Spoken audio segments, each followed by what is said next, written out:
Alright, it's Thursday, and you know that means it's time for Around the Bases. I'm Andrew from Fantasy Aid, and there's a lot to talk about in what happened this week in Major League Baseball.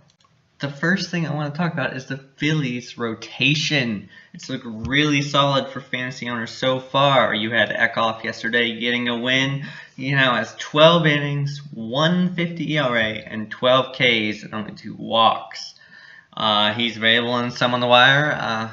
So is all of them. I went through the wire. I don't think I found any Nolas. There were a couple of Eckhoffs that were on the wire, and then there were a couple of Velasquez. But back to the numbers.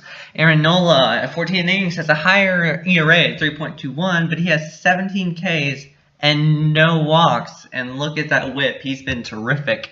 And then, of course, Vince Velasquez today. I was typing this up just as he was pitching, so I decided to wait until he finished to put up this picture.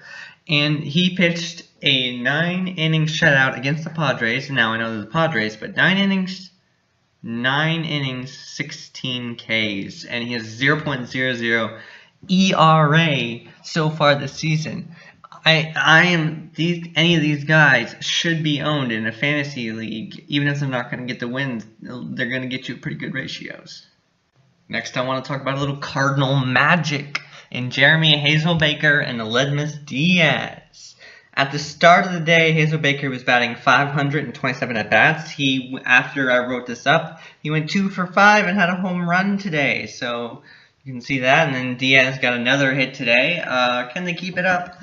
Who knows, but you should be riding them while they're hot. Hazelbaker's slotted into the second batting order, batting in the second spot in the batting order for the Cardinals, and Diaz looks slotted to be the starting shortstop for a while. Alright, let's talk a little bit about closers. Glenn Perkins got injured. Kevin Jepson's in the picture. He's probably added in almost every league now. The thing is, if he pitches well, he could run away with it, and Perkins might not even get the closing spot when he gets back. The Phillies finally found their closer in Hinmar Gomez, who's pitched 3 good saves.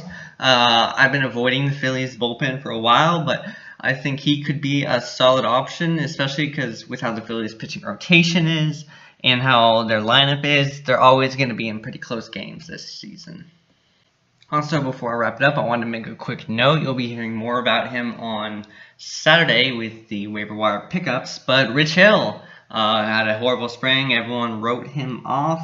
He had 10 strikeouts in 6 innings against the Mariners on Sunday. I picked him up. He was available on a lot of wires. On my leagues, so I picked him up in almost every league that I could.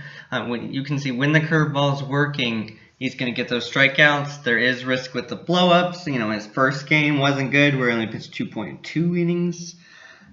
But the upside in strikeouts is there, and he's a guy that needs to be owned. Maybe not necessarily started every game, but in a good matchup, he can give you a ton of strikeouts.